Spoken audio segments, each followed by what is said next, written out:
idiot. I always do this. Why did I take the 580? I'm gonna be late. Again. God, I'm so tired of being late. Maybe I should get off. Of course, no one's gonna let me get over, are you? No, of course not. Always acquiescing to everyone. I should just cut in. Just do that all the time. I do it about everything. And then I end up late. Ugh, you look like the Walking Dead. You look so pale. This can't be how I'm supposed to look. Why am I always so tired? Always so tired. I should go somewhere. I should take a vacation. Oh my God, it's him. Please don't see me. I look awful. Please don't look over here. What am I doing? It doesn't matter if he sees me. I am not in his league. That's for sure. Why don't I have to carry all my weight in my stomach? I look like Buddha, and I less enlightened.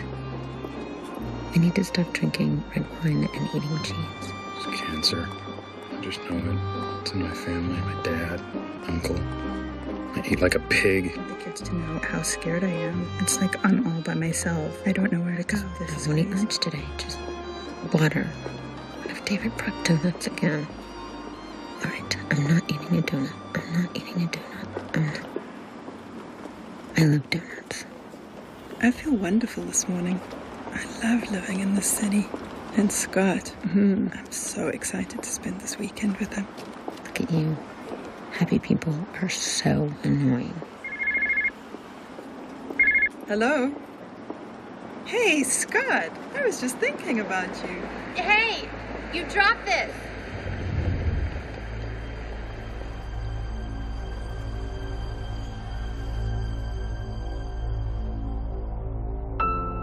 I'm willing to change.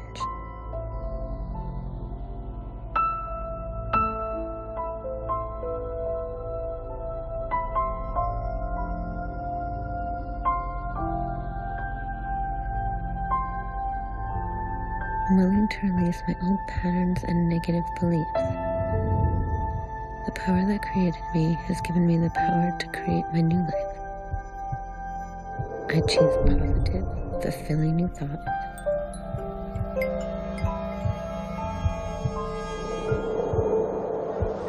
I begin anew, right here, right now.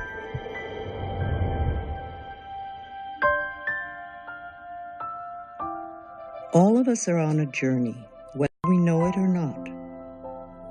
We are all on a journey of learning to express our full potential in this world. Most of us have learned to view our thoughts as a reflection of the outside world, a reflection of what is happening to us. But what if that's not how the universe works? What if, with every thought you think, you are actually creating your present and your future? What if you are creating the story of your life with the very thought you are thinking now? Then perhaps, if we are willing to change the way we think, wondrous new possibilities would begin to reveal themselves to us, and our lives would move in a whole new direction.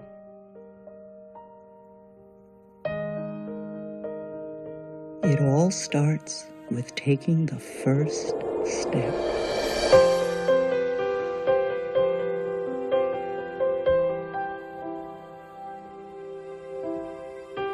Every thought we think and every word we speak is creating our future.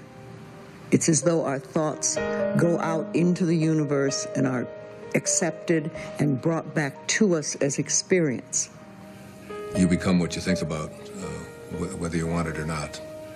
The thought that you are thinking is vibrational in nature and therefore attractive in nature. So when you care enough to take the time to change it from what you are terming negative to positive, you have shifted your point of attraction. Nothing is more important than understanding that. That if you just did that one simple thing, you know, of spotting the limitations and the limitations in your thinking and trading those in for a positive new thought in that area, it'll eventually lead you to all the other stuff. It'll lead you through. And how would our lives be different if we could cut through all the static and simply choose in our lives what we would like each moment of each day, or our relationships, or our abundance, or our careers, or the peace in our families to look like? What would our lives look like if we could do that? We're so busy on the cell phone. We're text messaging somebody. We're on the computer. We're on the internet. We're watching soap operas. Once again, we're looking outside of us. People don't realize their greatest potential because they think it's from an outside source when it's so divinely ordained within them. Now, it's how do you turn that around? It starts with thinking differently. You can be fully supported by the universe by following your dreams and your passions and your inner guidance. Your willingness to contemplate yourself as a person who is capable of attracting into your life what you want, having the kind of relationships that you want, being able to have abundance where, you know, scarcity always exists. All you have to do is begin the process by being willing to contemplate the presence of that in your life.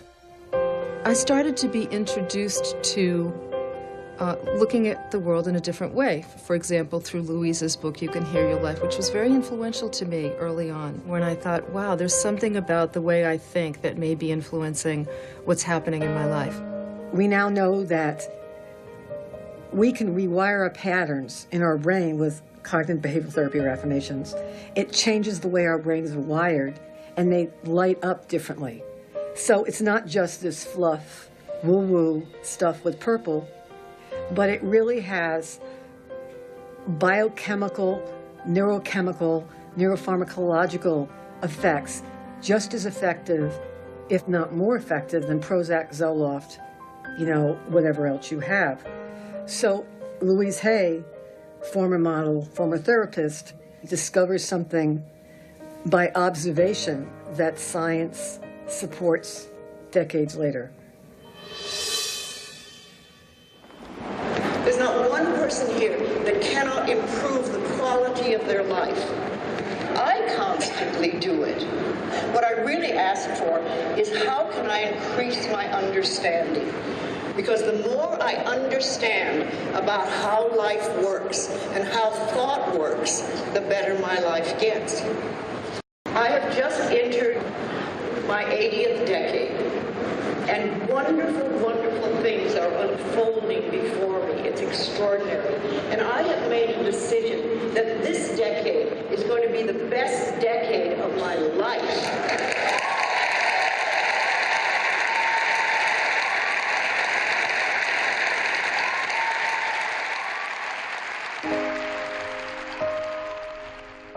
My life, as far as I know, was very good until I was 18 months old. And then everything hit the fan. My parents got divorced, and I was put out into a foster home. And then later I came back with my mother, and then I was about 5 years old when she remarried. And she remarried what turned out to be a brutalizer. We didn't know that at the time.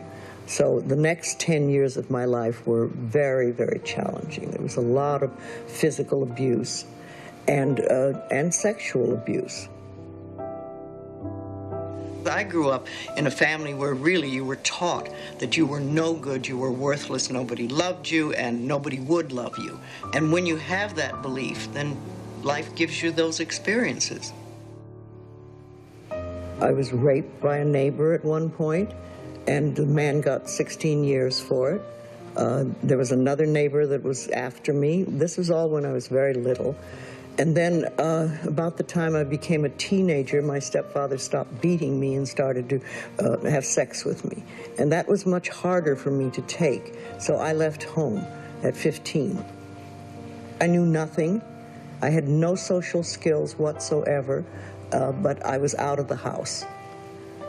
I was starved for love, and anybody who'd be nice to me, I went to bed with. And so within a year, I had a baby. And I couldn't take care of the baby, I couldn't take care of me. But I found the child a really good home, a couple who wanted a baby very much and couldn't have one. And so I lived with them for the last 2 months, and I had it in their name at the hospital, and after 5 days I left. And what I did was I went back to my home, I got my mother, and I said, you do not have to take this any longer. You're getting out of here. And we both left. And we were together for almost a year. And then I said to myself, you know, she's okay, she's fine now, she's in good shape. And I took off. And I went to Chicago for 3 weeks and stayed 5 years. And then I went to New York for 3 weeks and I stayed 30 years and bumbled through life doing the best I could with the understanding and knowledge that I had, which was really nothing. I started out working in dime stores and things like that. And then when I hit New York, life sort of changed for me. And I became a model, a showroom model. And I'd had no education, so it was a very good job for me because I couldn't be a secretary or anything like that. And I did that for many years. I married an upper-class Englishman, which was a very nice experience, and I stopped modeling at that time. And we had 18 rather wonderful years together, and I learned a lot about life, and it was like my social training, because I had no social skills at all, and by the time we were partying, I had learned a lot. But when the divorce came, it made me feel very much like so many women feel, that I was a total failure and I couldn't do it right and everything was wrong again. And it was about 5 years later that I discovered this group called the Church of Religious Science, which was where I heard, if you change your thinking, you can change your life. And that is where my life really began to change. We'll have all these speakers. We're all going to say the same thing, really, but we're going to do it in slightly different ways. And we want to, everybody wants to hear things differently. Just because I say something, some of you will get it, some of you will say, what is that woman talking about? But another teacher, or 3 or 6 or 12, can say the same thing that I'm saying in different words. And you go, oh, that's brilliant. Never heard that before.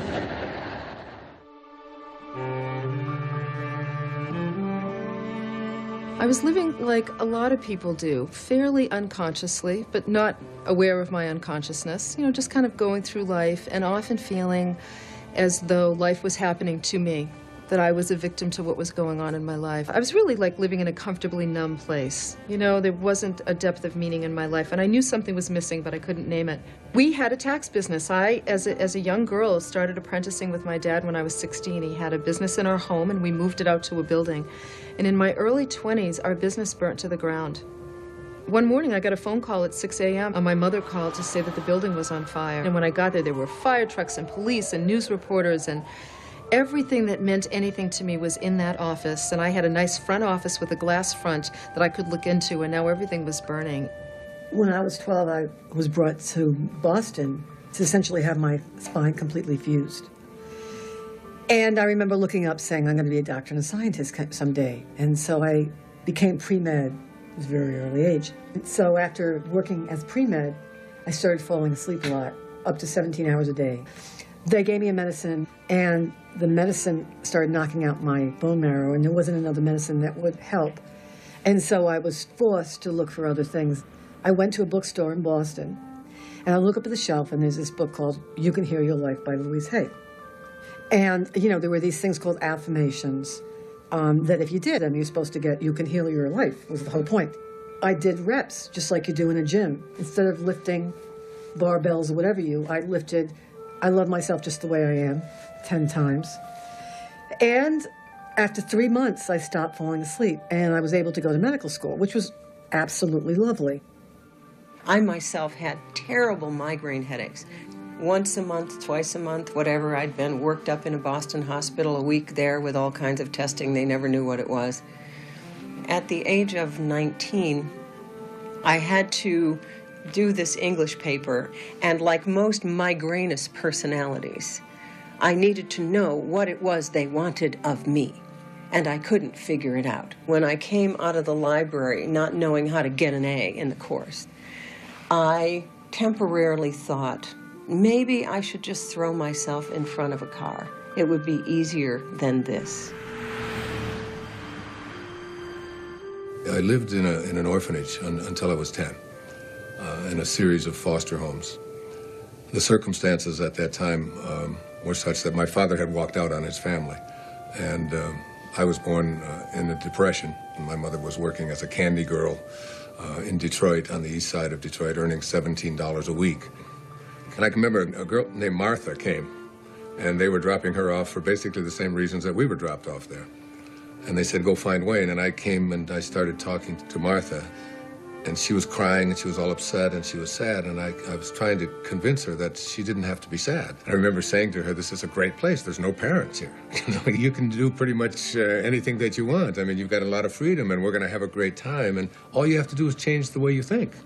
And it goes from being a miserable experience or a tough experience or a hard experience to one that you can do anything that you want with.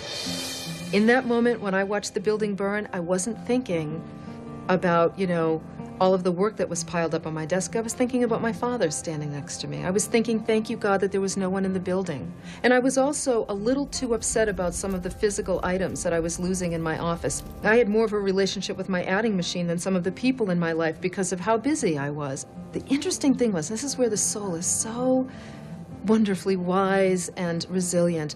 I remember watching this fire and just being devastated by it on one hand, but there was this little voice that said, this is happening for a reason.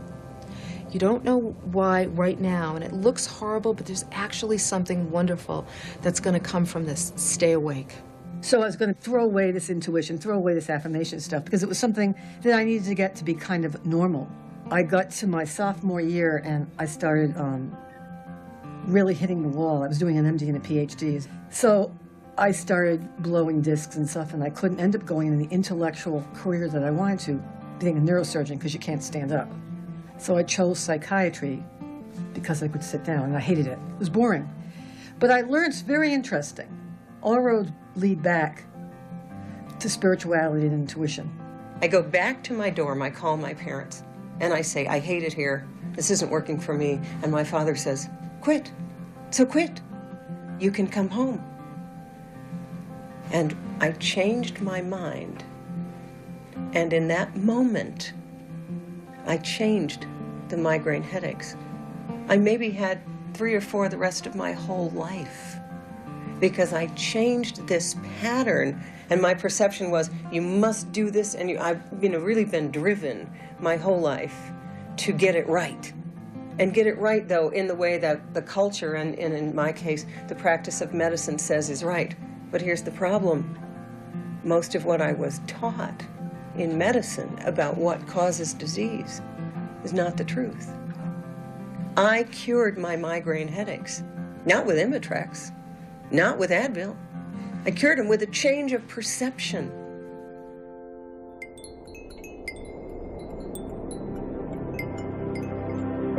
Some people think the change has to be shocking, like diving into a cold pool. But it can be as simple and easy as letting go of the limiting beliefs you're holding on to. I can't change. I'm never going to feel healthy. I'm going to have the life I want. I can't stop feeling tired. I can't be happy. Wanting things that I don't have. Change. I can't. You can begin your journey wherever you are, whenever you want. You may be starting your journey from a mansion or a homeless shelter. Wherever you begin, the gateways to wisdom and knowledge are always open. And the first step can be as simple as changing a thought from I can't to I can. I can do it.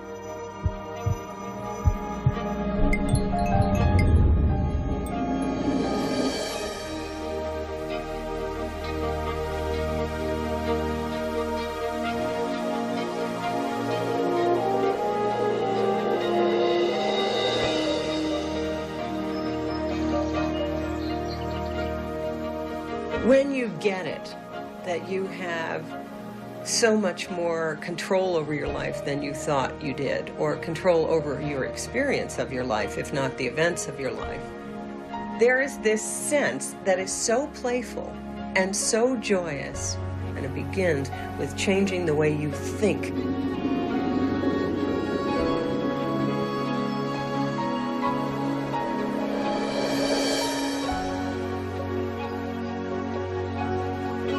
Life as you know it can change in an instant. Everything you call God can disappear before your eyes. And you know, it's not until you have a crisis like that that you come face to face with what it is that really matters in the world. So it's a wonderful thing when you bump up against something that feels uncomfortable, because it's this opportunity to now feel the discomfort of it and work it into a place of greater comfort. That's how you get rid of those obstacles. That's how you let yourself flow in the way that you want. Okay, I can do this. I can do it. I can change. I can make my life better. I'm scared, but I want to change. I do. I'm gonna stick with this and I'm gonna try and... No, I am going to think more positive thoughts. Like, I am happy. I am happy. Oh, this is not gonna be easy. The universe is not responding to your words, but your words are reflective of how you feel. And how you feel is reflective of the vibration that you're offering. And the vibration that you're offering does equal your point of attraction. So paying attention to what you say is a very powerful tool for understanding what your point of attraction is. It was on a tour of Australia, and it was one of the first conversations we ever had. And so I was trying to rush her around, and no one should rush Louise around. She is right time, right space, all in its good time type of person. And I said, Louise, let's do this and let's kill two birds with one stone. And Louise looked at me horrified and said, why would you want to kill two birds?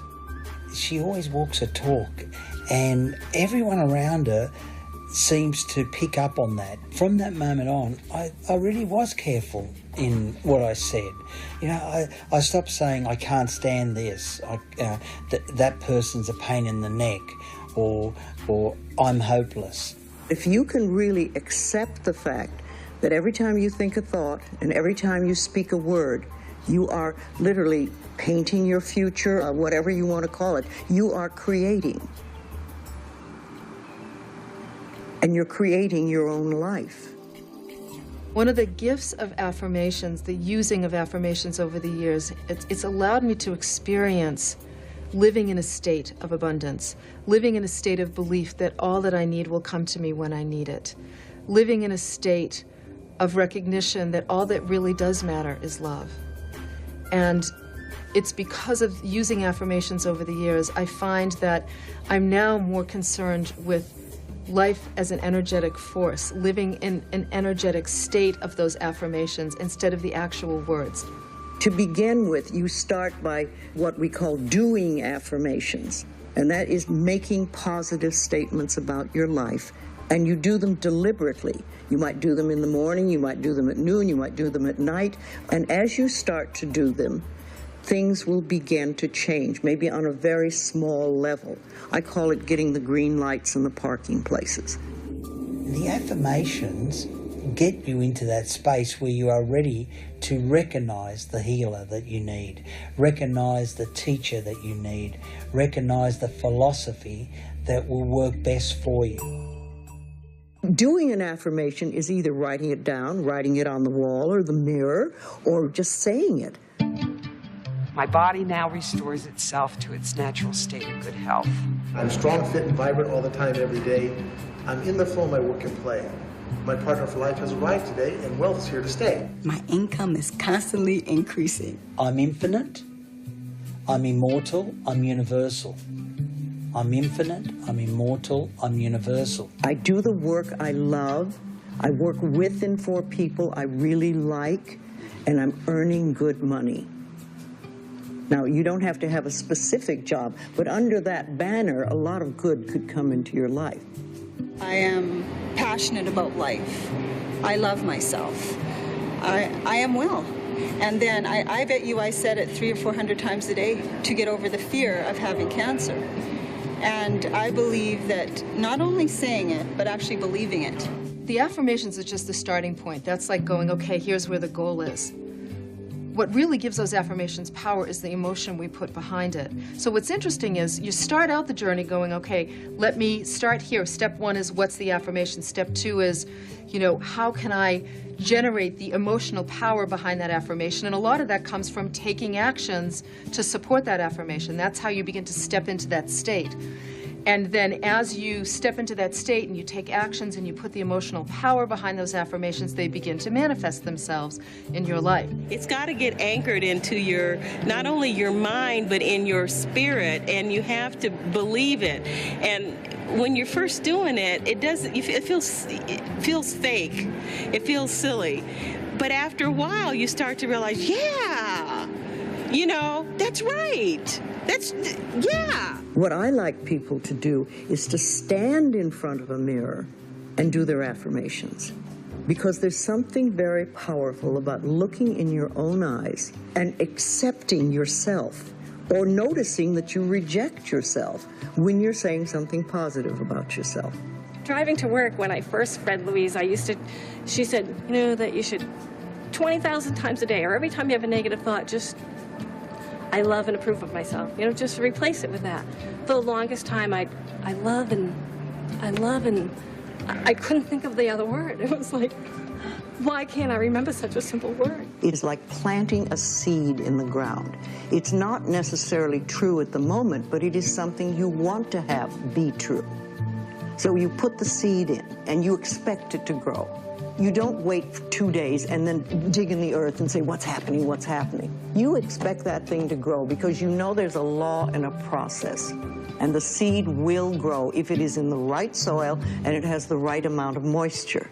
And many people are finding out about how literal this language is in very interesting ways.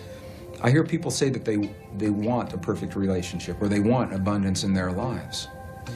And they say it with an air as if they have just put that manifestation out there and they're going to get it pretty quickly. And then I see them a year later and it still hasn't happened, and a couple years later it still hasn't happened. The field is literal. The divine matrix is literal. So when you say, I want this to happen in my life, the field says, okay, and I'll let you want and want and want, because there's no outcome. It's an open-ended proposition. It is like a computer. If you have this gorgeous computer put in front of you and you don't know what to do with it, it's a piece of junk. But if you learn the language of the computer, miracles happen.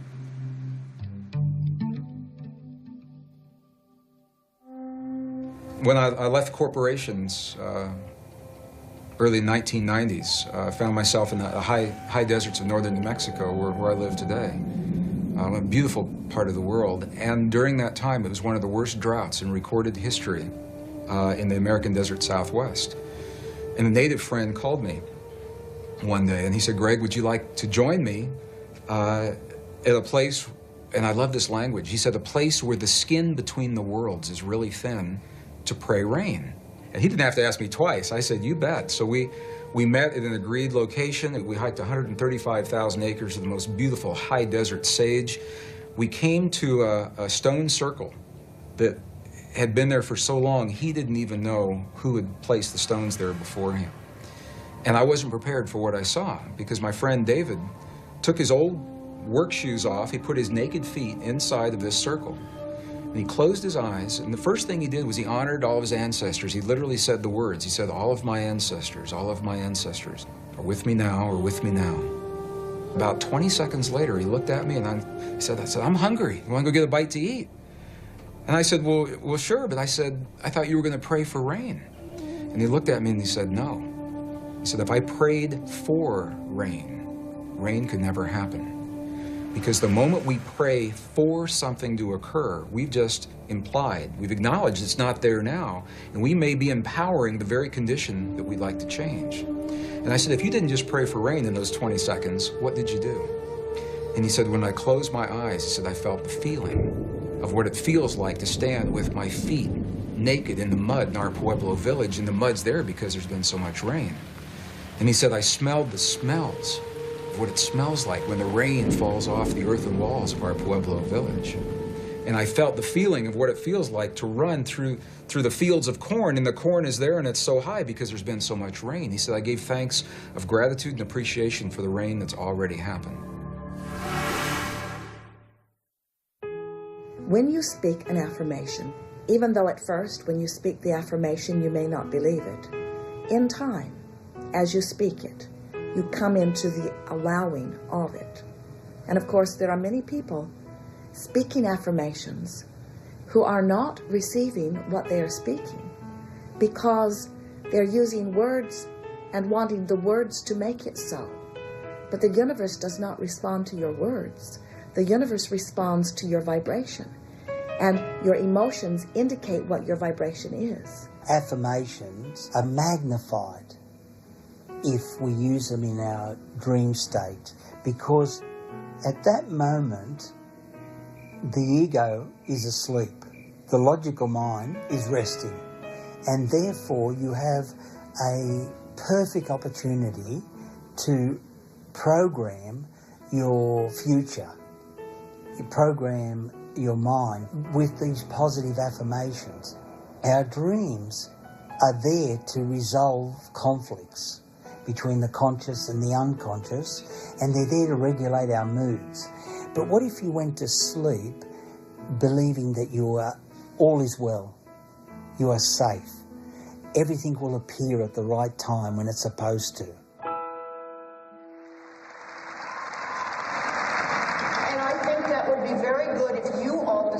That too, that the decade you are in at the moment is the best decade of your life so far.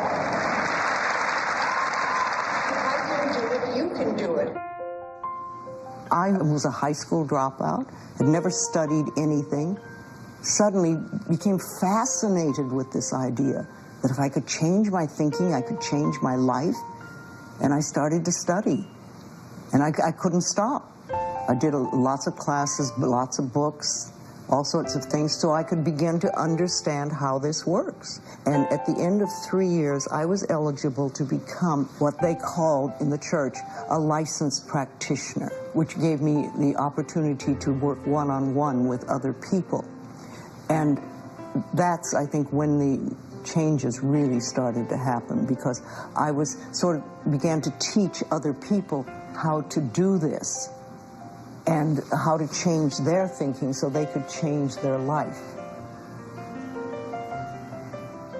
People were getting good results working with me, and then I started teaching classes, and those turned out very well.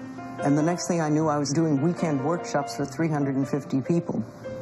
So one of the things I began to really notice was what people said, how they said it, and what was wrong in their body. And I started to put things together, and I really trained my mind to listen to what people said. I put a list together for my own use with clients, and I'd alphabetized it, so if you came in with a problem, I could look it up quickly and see what I had written about it. And I showed it to a friend in class, and she said to me, "Oh, Louise, what a great idea. Why don't you make a little book out of it?" And I went, "Oh, really? A book?" So my first little book was done in 1976. That was Heal Your Body. And that was the mental patterns for the physical ailments in the bodies and how to make changes. I really believe that the big boys, as I call them, would not publish the book. And if they did, they probably would want to change it, because my ideas at that time were very radical. Your thinking can change your life. And I wanted to say it the way I wanted to say it. I didn't want a word changed because I knew what I was doing. So I printed the book myself. So I went to the church printer because I didn't know where else to go, and I had this little 12-page pamphlet put together. And I remember taking it to my teacher and showing it to him, and he said, "Oh, Louise, isn't that sweet? What a nice thing you've done. How many did you have printed? 200? And I said, no, 5,000. He went, you're crazy. You'll never sell that thing. But 2 years later, I'd sold all 5,000. I sent a free copy to every metaphysical church that I knew of, and an order form. And many of them took it. And that was my first little book. I read her little book and I said this would never work for me. But I came home determined to try it. At the time I was being treated for fibromyalgia and chronic fatigue. I was self-employed. My energy levels were so low I was barely putting in 20 hours a week, completely ignoring my children and my responsibilities. And I started her affirmation, my body now restores itself to its natural state of good health. And I saw the difference in a week. I said it all the time, and I started doing her mirror work. I would go to the mirror, and though I didn't feel it and the words stuck in my throat, I would look in the mirror and I would say, I love you very much, Jackie. You're perfect exactly the way you are. All right, this is going well. I have all the power. Nothing can stop me. I feel healthy and breathing, and air feels really good, and I'm accepting that I'm a part of the universe, and it gives me exactly what I asked for. Okay, so I totally tripped. It's all right. It was a positive trip. In the moments of deepest despair, there's actually humor always. Humor lifts us up to God. It lightens up every situation. But just before you get there, there's usually this time of pain-filled joy or joy-filled pain, where you might have to break down with some deep sobs. When someone's in trouble, I think of them just like someone who's come out of a movie, a scary movie, and they're crying. Their tears are real, their fear is real, but what they saw that caused the fear is not real, it's a movie. So what I'll do is I offer some suggestions about ways to reframe their situation or find a blessing in a seeming problem. And yes, there are challenges in life that we all go through, and there's no shame with that, but it's what you do with the challenges that counts. Now that I know when so-called negative things happen, that they're really positive things, and that what I need to do is focus on a positive outcome, and then stay course, and then so shall I have that experience. The way that you retrain yourself is to shift from having a fear to having a curiosity. You know, substitute the word curiosity for the word fear. Because a lot of us, when we start doing those things to honor our soul or to express our creativity, those are really vulnerable acts. You know, the things that we intend or that we affirm for our lives are those things that are deeply important to our soul, and so they're vulnerable. And too often we turn to people who just squash them, you know, or who tell you why it isn't going to work, or why that's a crazy affirmation, or that's a crazy intention. That's called going to the hardware store for milk. You want to go to the people who are really going to hold your hand on the journey and say, hey, I'm right there with you.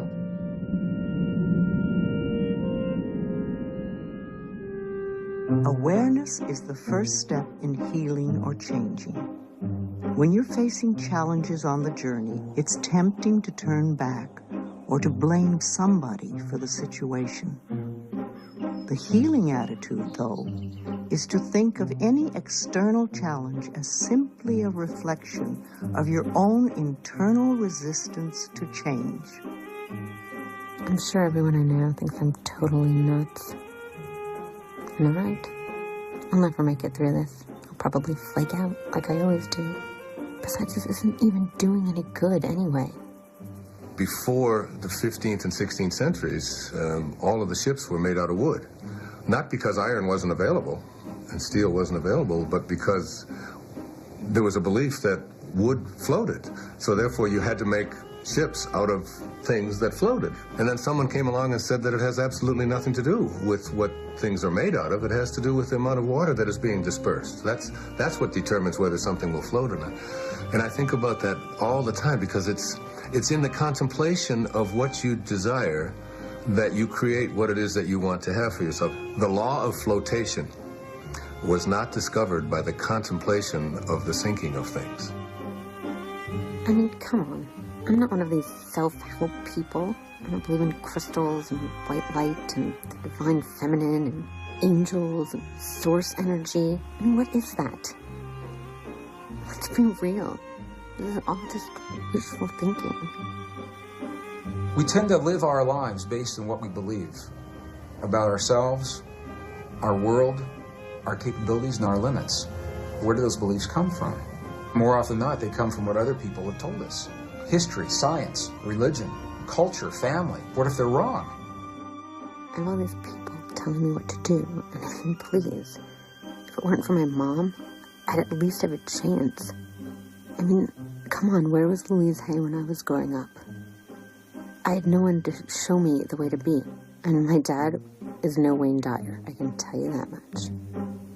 Anything you complain about repetitively is something that you have an unconscious intention to produce. And now, I'm just too old to change my life. That's it. Too old, lazy, and short-waisted. I should have tried to be positive years ago. I think it really starts with realizing that you don't love yourself, that most people don't. Most people feel they're not good enough, that they haven't done it right, they won't do it right, they'll never be enough, and they're definitely not lovable. And when we come from that space, it's very hard to create things for ourselves that are really good. Things weren't so bad before. There's nothing wrong with me. I'm fine. I'm fine the way I am. Everything's fine the way it was. And now I'm here. It just stayed the same. Everything's messed up and confused. Well, at least I know what to expect here. It may not be the best, but at least I know how to handle this. And what's in the future might be worse. So I better not try and go out there and change things. What if I fail? What if I don't succeed? I should just go back. I don't have time for this. I mean, I have so much to do. I'll come back later. I'll do it later. A job, and I have all these important things, and I gotta go. I have to go. A lot of times, we're missing information about what the next step might be in terms of the action equation of affirmations plus actions equals miracles, right? A lot of times we're missing information about what to do, how to take action, but we call it something else, like, I must be afraid. That's why I'm stuck. What if I lose my friends and family doing this stuff? People are going to think I'm crazy. People are going to find out that I'm involved in some weird psychological thing, and they're all going to laugh. I just want to go home. It's not right. It doesn't feel right. Where am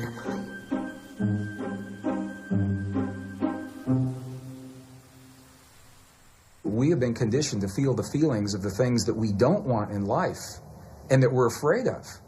We wake up in the morning and we see the 6 o'clock news, and then we go through our day saying, oh, I hope I'm not going to see that today, or I hope it's not around the corner. Where do we learn to feel the things that we don't want rather than things that we choose to have?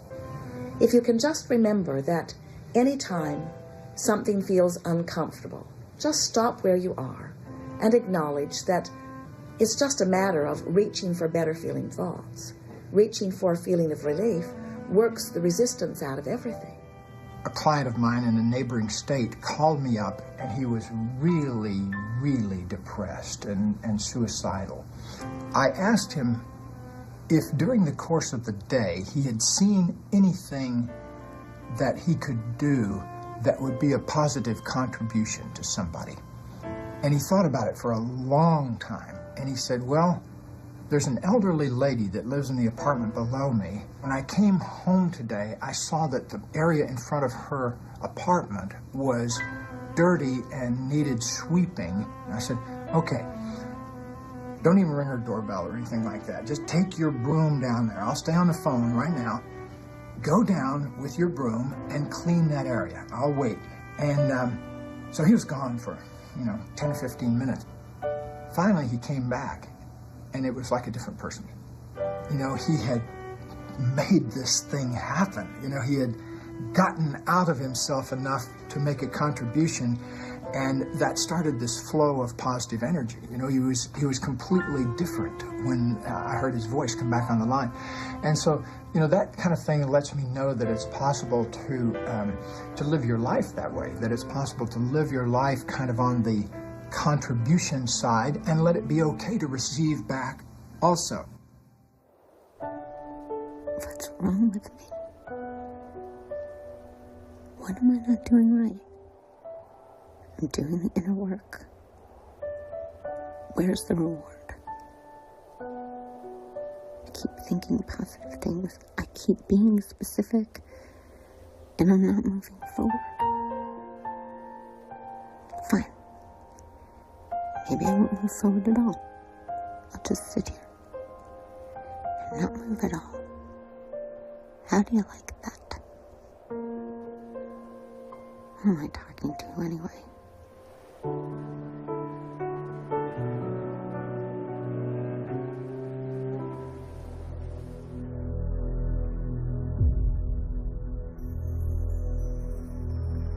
I was diagnosed with cancer, and it was vaginal cancer. And when you look back at my childhood, with the rapes and all the other childhood abuse, and you realize that one of the mental causes for cancer is resentment, deep resentment that is held very strong till it literally eats away in the body. So where would I put my cancer? So I remember being very terrified, like anybody would, and I called my teacher and I said, Eric, they say I have cancer. And the first thing he said to me is, who is they? And I said, the doctors.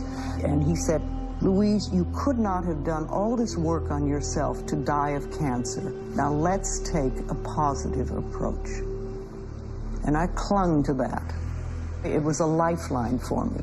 And I did things I hadn't done before. I went from being a junk food person to doing nutritional work and detoxifying my body, and I was detoxifying my mind, and I did a lot of things. I had tools to work with. And I said to myself, you're being given an opportunity to practice what you're teaching. You're telling people that they can heal anything if they're willing to do the work, and now it's your turn. I remember working with a therapist and banging pillows and you know, getting anger out and all that stuff. But I think that the work I did at the time that was the most important for me was to do forgiveness. And I began to investigate the childhoods of my parents. And when I discovered their stories, I could understand where they were coming from. There were, you know, there was just horrendous things on both sides, all sides. So how could they know how to treat a little child when they weren't treated that well themselves? So as I began to do the forgiveness work and the therapy and the nutrition and everything, within 6 months, I was able to get the medical establishment to agree with what I already knew inside, that I no longer had cancer. And when that happened, I knew that anything could be healed. I knew because I had done it myself. And all the other stuff helped, but I knew that all the affirmations and all the stuff I was doing. So that gave me an extraordinarily strong belief. And when you have a strong belief, you can do anything. I was diagnosed with a condition inside of my body where a doctor told me that something was growing, a cancerous tumor that shouldn't be there. And I trusted the medical system because that's our culture, that's the way we're raised. And there's a part of us that says, even if I go the holistic route, I'm gonna let a medical person tell me what's going on just for that validation. So it was my opportunity to put into practice everything that I ever learned. And rather than concentrating on something that should not be in my body, I began feeling that my body was vital and healthy rather than focusing on making something change. However, through the influence of family and friends, I underwent a medical procedure anyway.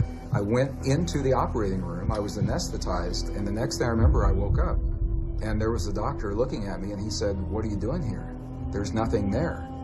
All I'd done were the practices and the principles that I'd traveled halfway around the world to learn, and I employed it in my own life, and it worked in that moment. I have the photographs showing there's nothing in my body. I was anesthetized, and they did an exploratory for no reason at all. Because of that, I can speak with conviction. I can look anyone, a scientist, a doubting audience member, and I can look them in the eye with conviction and say, this is what I know to be true in my life, that there's a power inside of your body. The ancients say it's the most powerful force in the universe. The philosopher Neville, early in the 20th century, said that there's a power inside of every human against which no earthly force is of the slightest consequence. I did a whole bunch of research on cancer. I wanted to know who had beaten cancer and what was the common denominator. So I did a lot of reading, and I discovered that the common denominator was everyone, no matter what treatment that they chose, they were well because they changed the way they thought. I knew that opening myself up physically to the surgeon's knife was an adjunct to true healing, and that I needed really to open spiritually. Your body's not your enemy, which of course I think anyone who's first experienced disease or pain, I think we're taught that, why is my body doing this to me, instead of why am I going through this experience? And it sort of let me shift my thinking to, I need to love my body through this. I'm thankful that I actually got cancer because I needed a big wake-up call. I was the type of person that needed almost to get hit between the eyes. I'm in remission, and I feel wonderful, and I've never felt better about myself. I still walk around daily, and I use that affirmation that she had for cancer. It's I lovingly forgive and release everything in my past. I choose to fill my world with joy. I love and accept myself. It was life-changing. It was one of these things where not only was I grateful for my illness, but in the end, much healthier than I had been before.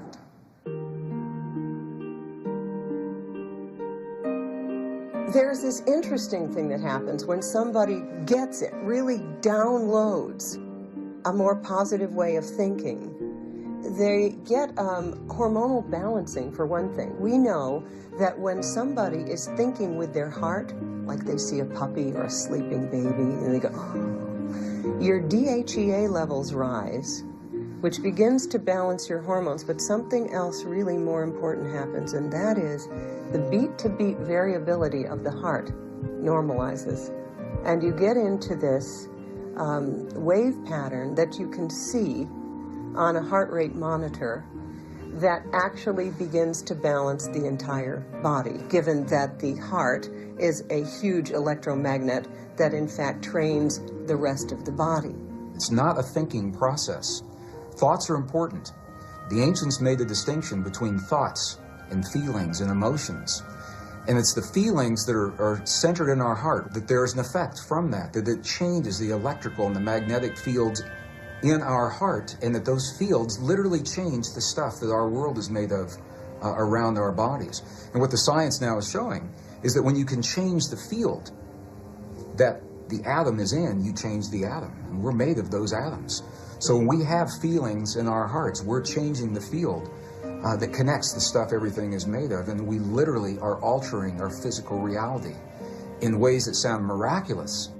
So this thought or this state of deep relaxation or whatever it is that enlightens you actually results in a decrease in stress hormones, a normalization of blood sugar, decreasing of blood pressure, and a relaxation of all smooth muscles. It is, in fact, a balance of the parasympathetic and sympathetic nervous system. Parasympathetic is the brake, and sympathetic is the gas. And most people in this culture have the gas on all the time with an occasional brake. So you're going around like this. When both are in balance, you can work so much more efficiently and so much longer because you've got this beautiful yin-yang balance. The Sanskrit traditions have a 7 energy center or 7 chakra system that they work with. And they say the upper 3 are related to what we call thought or logic processes. So when we think about something, we picture it in our mind, that perfect relationship or peace between nations. But we can only invite it into our lives when we breathe the power of emotion into that thought. The emotion comes from the lower 3 or those creative centers in our bodies. So when we breathe the power of emotion into our thought, we imbue that thought with life. And those 2 energies meet in the one center that is not accounted for yet in our model. It's in our heart. You look at these books by Beck all these fathers of cognitive behavioral therapy, you open them up. And the rewiring patterns that they give for obsessive compulsive personality disorder, or, you know, selfishness of narcissistic personality, all these, or even just normal people who are a little messed up, was I love myself just the way I am. So in my PhD and in my psychiatric residency, and I'm now a neuropsychiatrist and I work in the field of intuition, I learned the biochemistry of how someone rewires their thought patterns from I get one health problem after another to I love myself just the way I am completely lovable. So I will be forever indebted to Louise Hay, what she did to me personally, because she woke me up, and literally what she has done as a revolutionary for, from my perspective, modern medicine.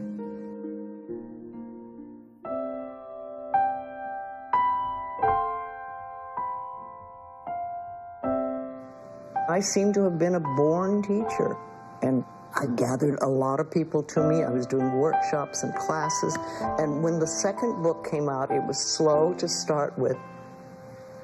And then the whole AIDS crisis struck. And for some reason, life said, you are going to be in it. I didn't know anything about AIDS. Nobody knew anything about AIDS. But I remember one day somebody called me up and said, Louise, could you start a group for people with AIDS? And I said, well, I don't know, I don't know. I said, all right, well, let's meet. So we got together one night. There were 6 men in my living room. We sat down and I said, I don't know what we're going to do because nobody knows anything about this disease, but we're going to do what I've always done. We're going to work on dissolving resentment. We're going to work on forgiveness. We're going to work on loving ourselves. And we are not going to play Ain't It Awful. We are not going to sit here and talk about how awful it is.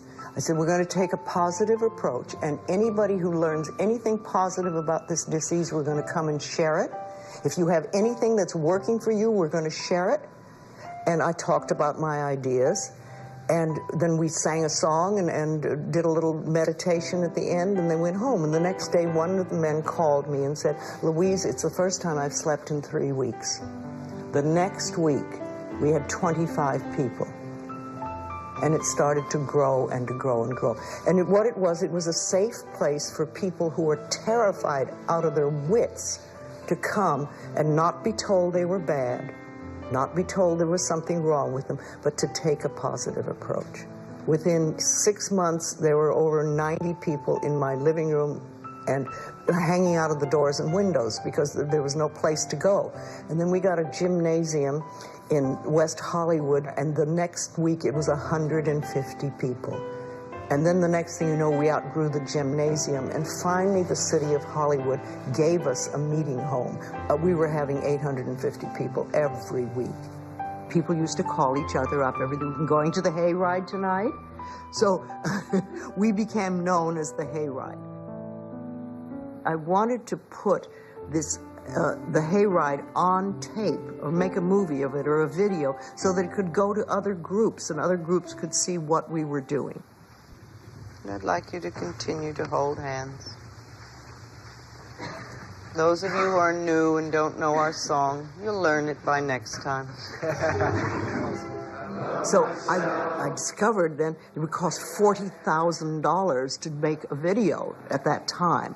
And I thought, oh my God, we don't have, 2. But I kept knowing that we were going to make this video. It would be a good video. It would go out and would go to all these groups. Those were my affirmations, and I just kept saying them.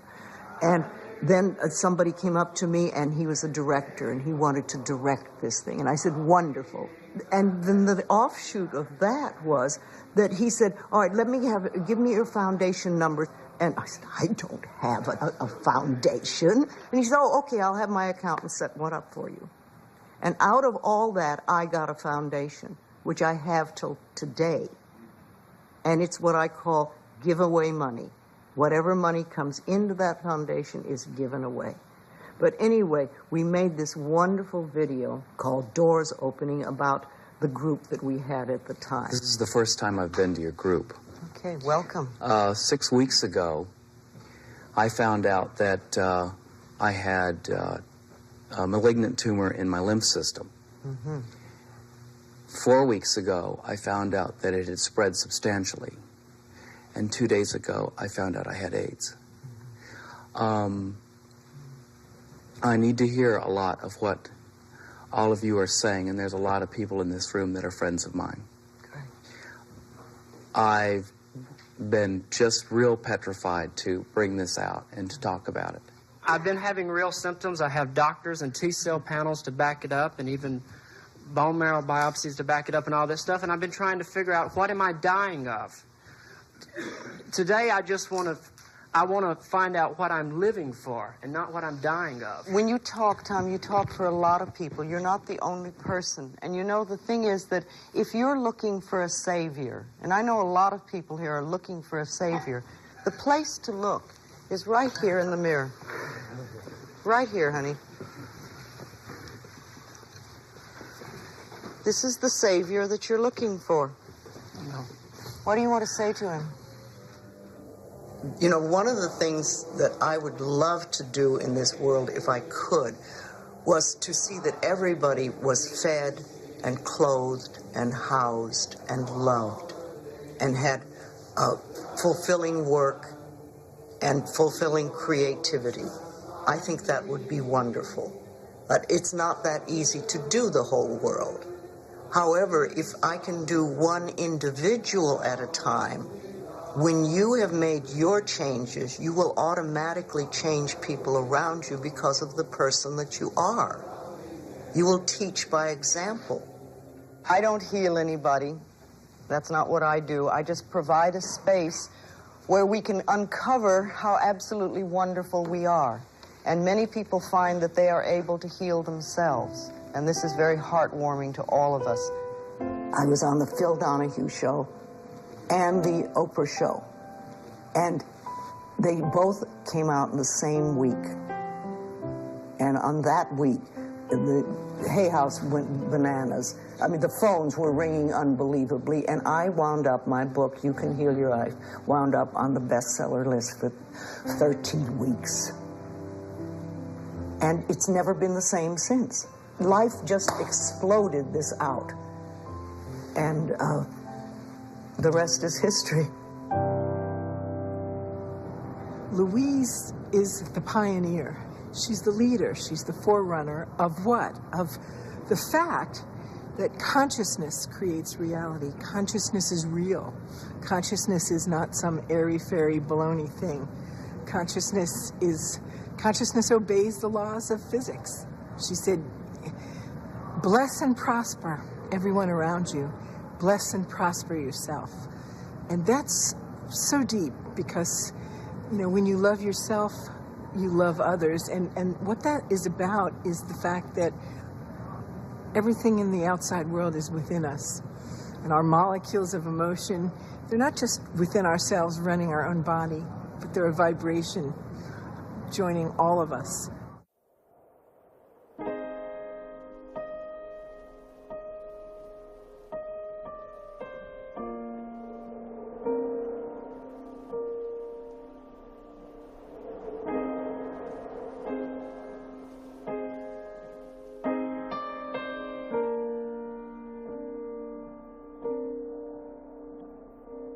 I'm willing to forgive. Forgiveness of myself and others releases me from the past. Forgiveness is the answer to almost every problem. Forgiveness is a gift to myself.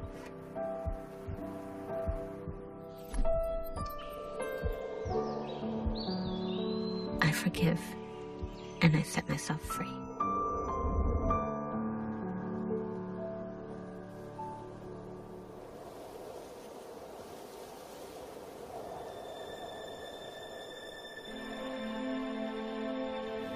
The greatest accomplishment of my life was my ability to forgive my own father, who walked out on our whole family when we were just on a woman with 3 children under the age of 4.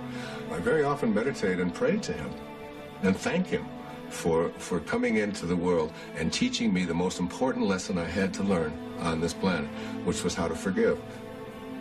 Mark Twain had a wonderful quote. He said, "Forgiveness is the fragrance that the violet sheds on the heel that has crushed it." And I have an image of that.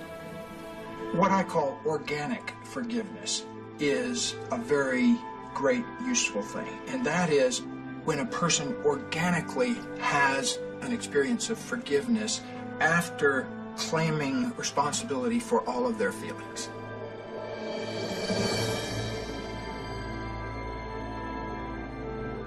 So when I finally get in touch with, oh, I feel hurt, but that's inside me.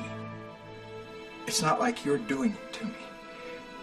That breeds organic forgiveness. When a person can claim responsibility for things inside themselves, that is a sign that they're in touch with their own vibrational nature.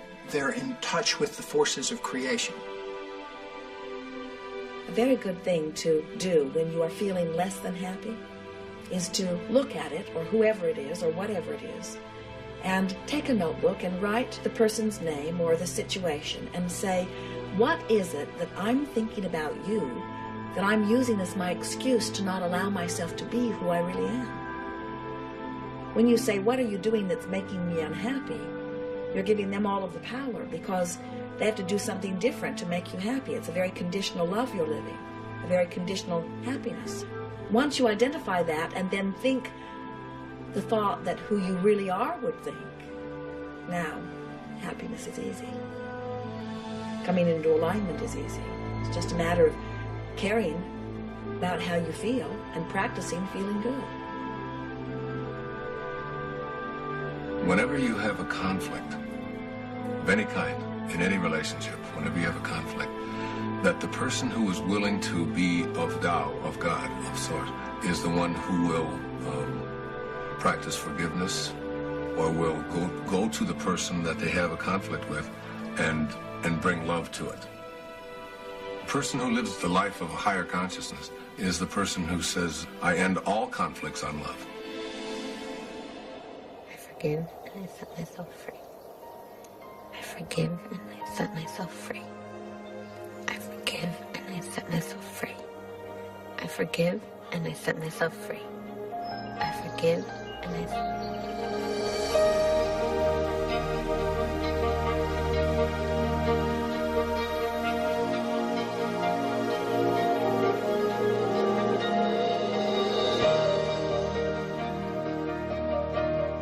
Early days when I worked with people, I used to fix this problem and fix that problem, and you'd have this a health thing, and we'd work on that and we'd work on this. And one day I discovered, much to my amazement, that if I would help people learn to love themselves, to really accept themselves as they are, we didn't have to work around problems, because it was almost like a miracle. Everything seemed to fall away. All the stuff that was in the way and all the stuff that wasn't working. I've got this book by Louise Hay. I start reading the book, and her whole emphasis was not on dealing with the disease so much, but dealing with yourself and dealing with, do you love yourself? And I, went through all the little exercises that she had. I'm doing the daily affirmations, and what I realized that at 43 years old, I had never learned how to love myself. I remember lots of times I would ask people, well, what is really wrong with you? What have you done that is so terrible that you're not acceptable to yourself? And I never, ever, ever got an answer that made any sense. They might say something like, well, I'm too fat. Well, so, I was very self-critical.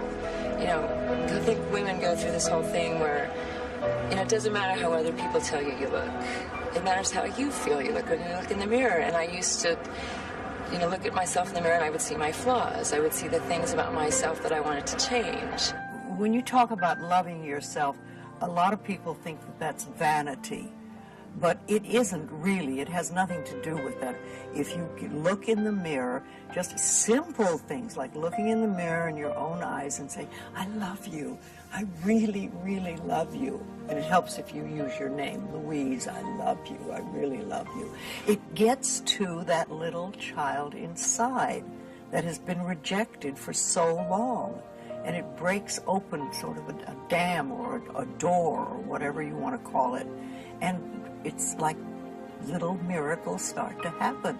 Lots of little good things happen. All the work that I did with what she taught me Within 3 months, the cancer was gone. I am clear now, and I feel fabulous. You can recognize that you are a being that has self-worth. Then you start to treat yourself differently, and I think that's what's so very important about loving yourself, is you stop beating yourself up, you stop making yourself wrong, you stop talking about how awful you are, and you start to treat yourself with a certain amount of respect. And this makes an enormous difference, because what you give out in life is what comes back to you. The fastest journey to loving oneself is to look for things to appreciate everywhere you look. Because if you can find something to appreciate in that flower, you're not in that moment a vibrational discord to loving yourself. If you can find appreciation in that child's face or in the beauty of a friend, as you find things to appreciate, the vibration of appreciation and the vibration of love are identical vibrations. I love and accept myself.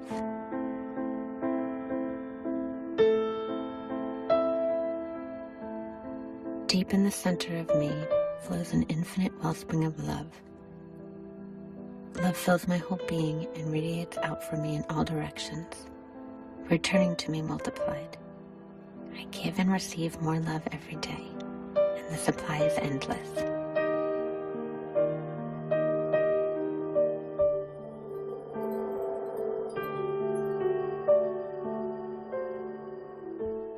I love myself. Therefore, I take loving care of my body. I love myself. Therefore, I provide for myself a comfortable home. I love myself. Therefore, I work at a job that I truly enjoy doing. I love myself. Therefore, I behave and think in a loving way to all people. I love myself. Therefore, I forgive and totally release the past. I love myself. Therefore, I live in the now, experiencing each moment as good and knowing that my future is bright and joyous and secure, for I am a beloved child of the universe, and the universe lovingly takes care of me, now and forevermore.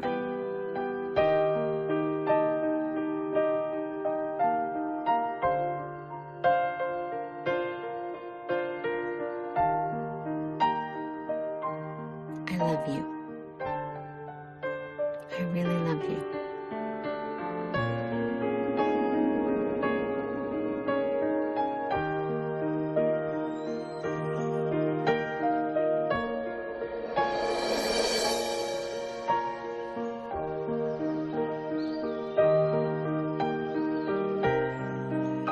The path of change is a lifelong process. As you go farther along the path, you begin to see one miracle after another. Learning to stay open and accept those miracles is one of the most important stages of your growth. No gardener is ever going to go out into a garden and say, give me some vegetables and then maybe I'll water you.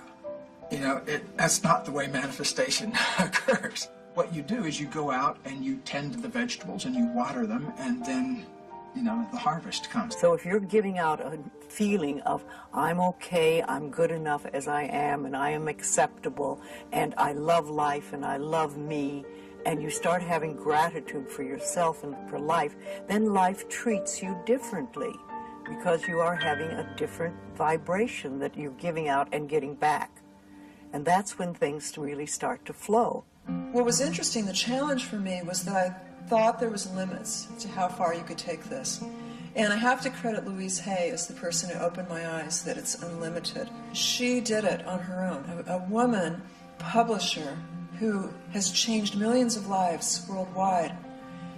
Her house overlooking the ocean and her organic garden and her beautiful koi pond, to me, were just physical representations of heaven on earth that she had made with her own thoughts. No one inspired someone by being sick or broke or poor.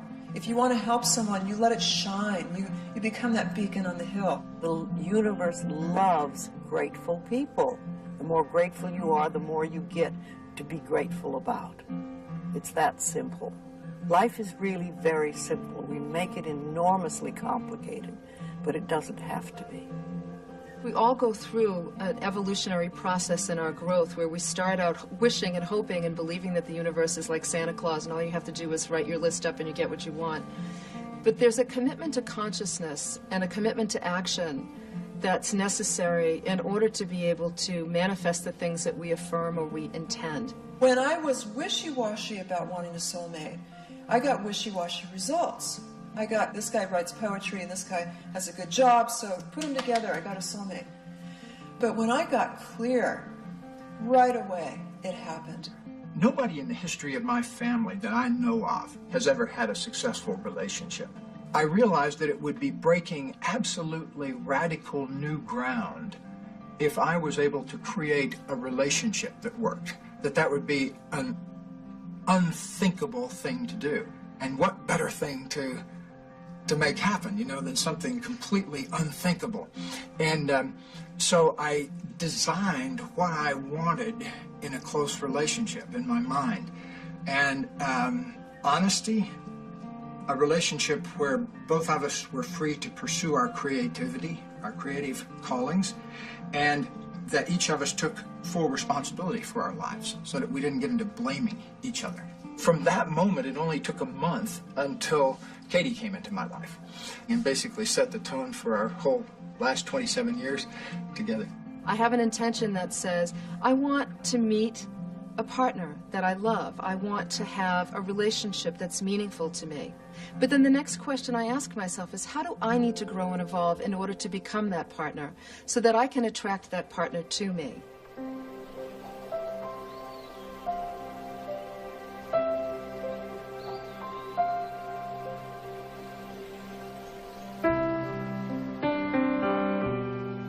All my relationships are harmonious.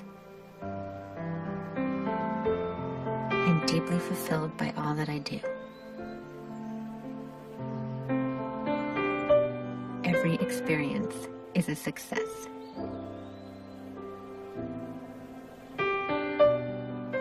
I deserve the best, and I accept it now. I listen with love to my body's messages. I am healthy, whole, and complete. I express gratitude for all the good in my life. Each day brings wonderful new surprises.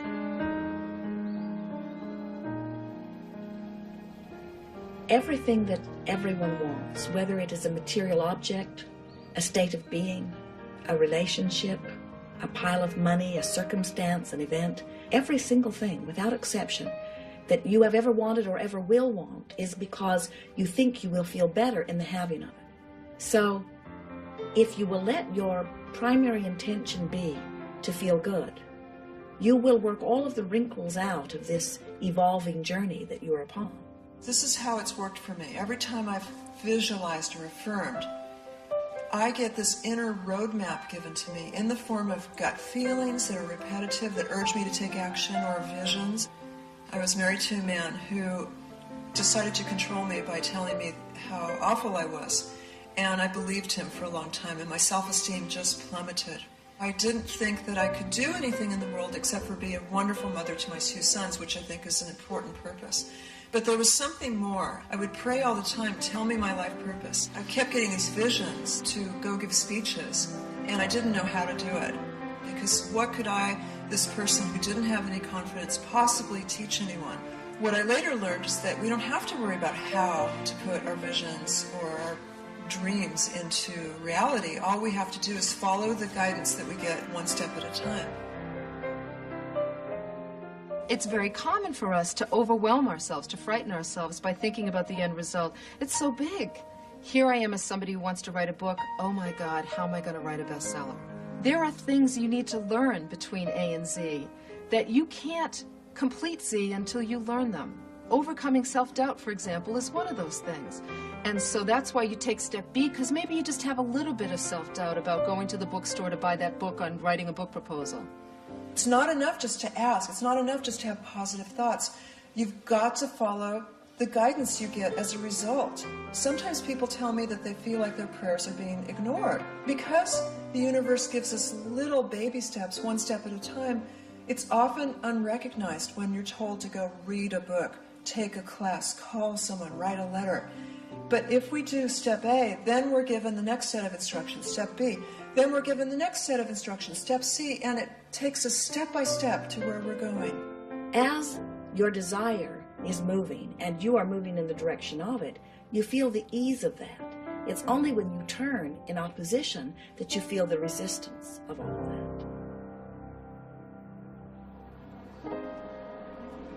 I began in my bedroom, literally, in Santa Monica, with my 90-year-old, almost blind and almost deaf mother, who lived with me at that time.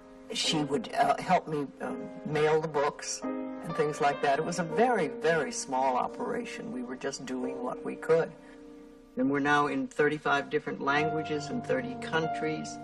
You know, it's very interesting to me that ever since I put my foot on the spiritual pathway, it is as though I've had nothing to do with my life. Life has taken over and said, you will do this, you will go here, this will happen, this will happen, this will happen. I just do what's in front of me. From the very beginning, we answered the telephone, we opened the mail, and did what was in front of us. And things kept growing and growing and growing. My vision was, how can I help the people? How can I help people?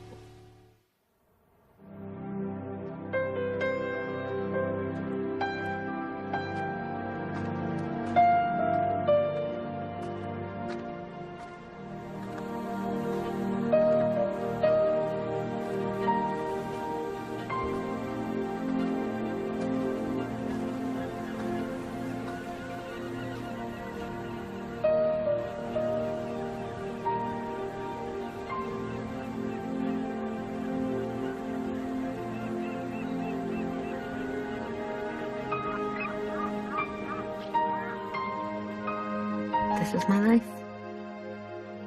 This is really my life.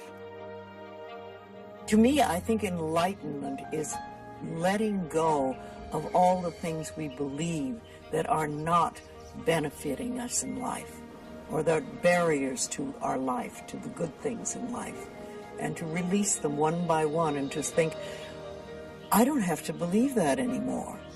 Or do I want to believe that anymore? And making a conscious choice. It feels like what surrender feels like when you've been so attached to an outcome and you finally let go.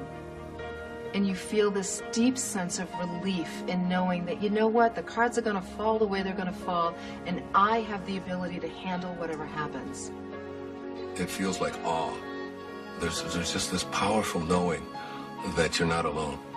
So we can give it a lot of different names, but the key is that we are, I believe, much greater than we've been led to believe in the past. And I think that's where the healing really begins, us understanding and accepting that power in our lives. You cannot fake your point of attraction, can you? It is what it is. And everything in the universe is reflecting it back to you. I have great gifts. I have an incredible life. But I've had a few problems. I have a little bit of a back problem. I fall asleep in a weird way. But I have been given incredible opportunities. It all began with reaching up for that book with Louise Hay, You Can Hear Your Life. I follow my inner ding, what I call my inner ding. Yes. Well, it's that feeling, your instinct. It's an instinct thing, and it either feels right or it doesn't. I follow my inner ding.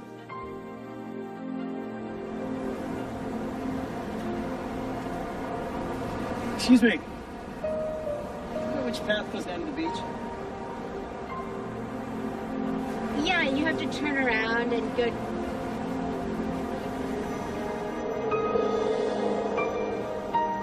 Dude, I'm actually going down there if you want me to show you.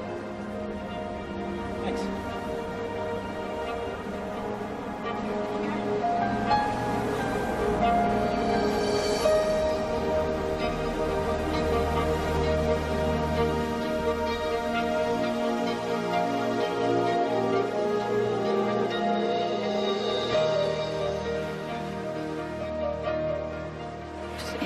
And I just feel like I'm never going to be good enough.